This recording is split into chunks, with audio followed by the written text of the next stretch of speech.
PhD regret is absolutely a real thing for the majority of PhD students. Now, I found a 2019 study that looked at the regrets that different graduates had, and in PhD students, only 42.6% said they had no regrets whatsoever, and the rest of the regrets are kind of like spread out over a different array of regrets. So we've got 21% say that they regret having or taking on a loan. There are 8% that say that the area of study is a big regret.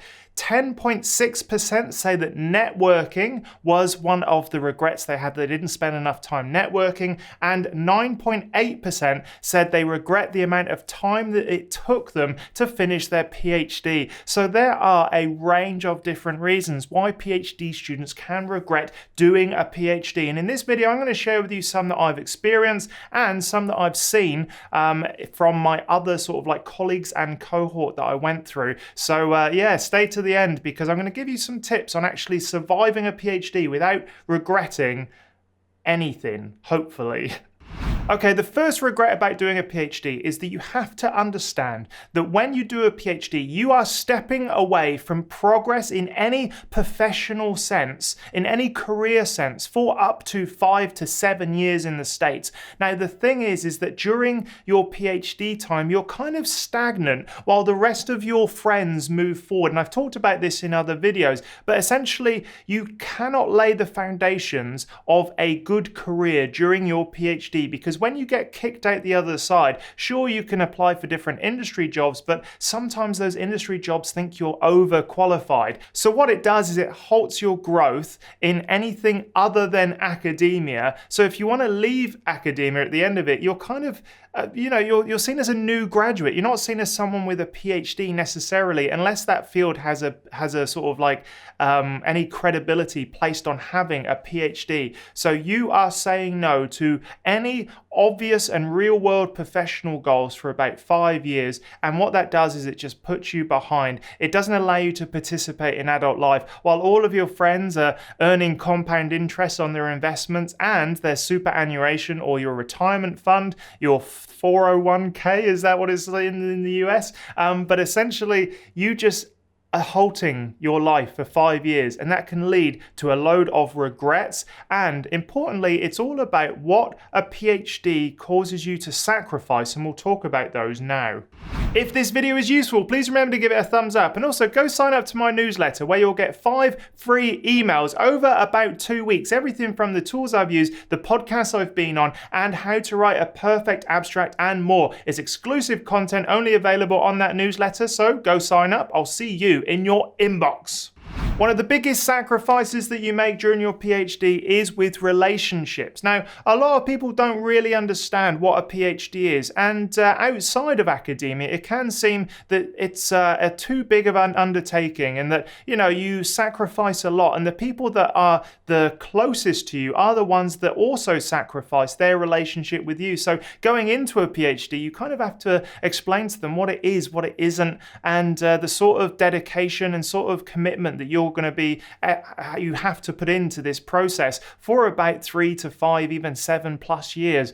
And that can be very straining if you don't have a supportive partner. If your network just doesn't really understand what you're doing, then it can really put a lot of strain on relationships. And that is one big regret a lot of people have is, they don't actually contribute much to a relationship in terms of, being there, time, energy, effort, mental energy, all of that stuff. And that is one big sacrifice that can lead a lot of PhD students to regret parts of their PhD. I know certainly during the last parts of my PhD, I did ignore relationships. And it's not till I came out the other end that I was like, oh, I'm sorry, let's rebuild from here. There is no doubt that doing a PhD can lead to a decline in mental health. Now, if you're not going into a PhD with a clear head, with the support networks around you, which means you can kind of get through tough times, the humiliation, the constant criticism, the feedback, the feelings of, self-worth, all of those issues can kind of flare up during a PhD. And the thing is that mental health is very valuable. It's something that you need to protect at all costs, because it's something that a lot of us take for granted until it is no longer there. And great mental health does get kind of tested throughout a PhD.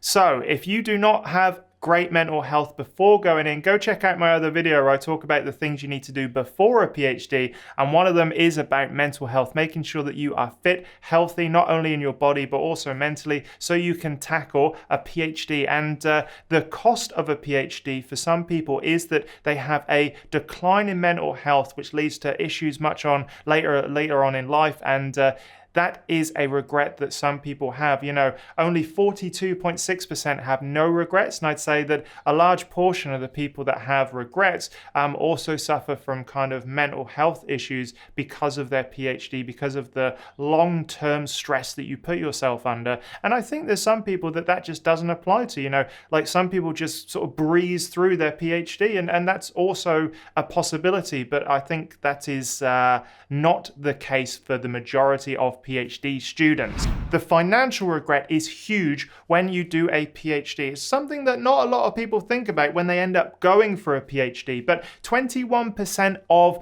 PhD graduates say that the loans were the biggest regret. Now, the thing about loans is that they are often accompanied with interest, and that interest, if you're not paying off the loan, increases. It's compound interest in the wrong way. So if you've got savings in the bank, that's good compound interest. Loans just keep on building up. Now, the thing about my situation is that I got loans from my undergraduate. Now, during my PhD, it meant that I wasn't paying off those student loans, and they ended up growing and growing and growing far quicker than I probably imagined they would. And that's because they had about 4 years just to build up and sort of grow before I was earning enough money to warrant paying them back. Some people put themselves in a lot of debt to actually do a PhD as well. Now, this is probably not the best idea, because unless you have a direct return on investment of that loan, you are going to end up paying off that loan for a very long time.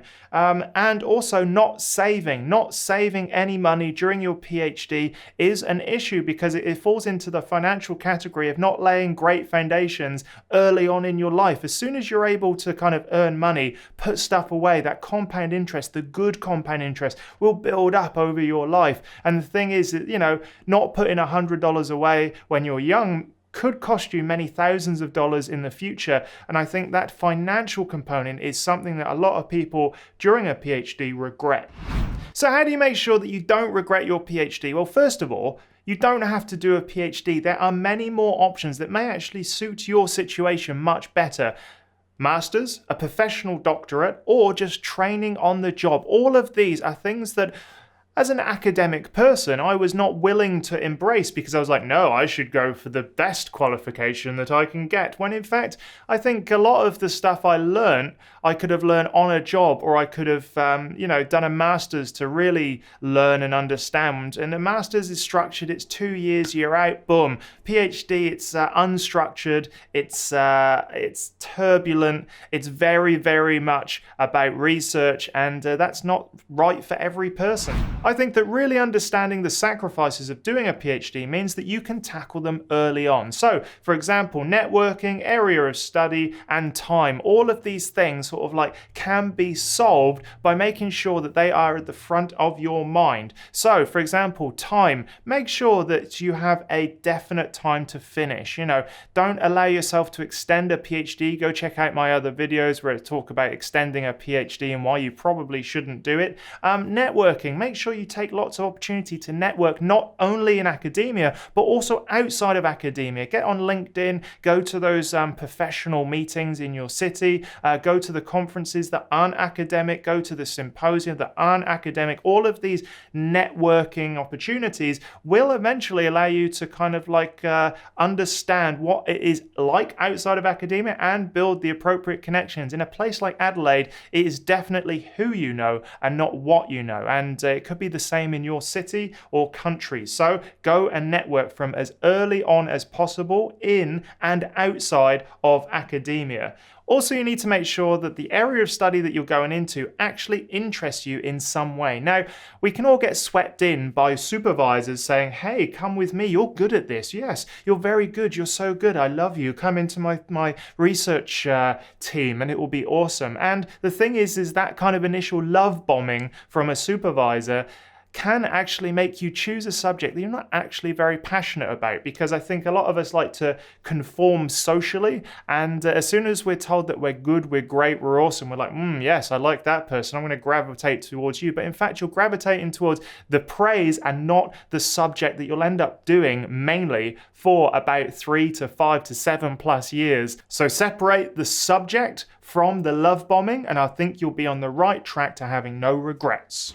So there we have it. There are all of the things you need to know about PhD regrets. And yes, PhD regret is a real thing. Let me know in the comments what you would add on your story. I love reading about it, and it's great to share that with the rest of the PhD community. Also, go check out academiainsider.com. That's my project where I've got my ebook, The Ultimate Academic Writing Toolkit, as well as my Insider Forum, where we help each other become better academics and solve all of those tricky little problems. All right then, I'll see you in the next video.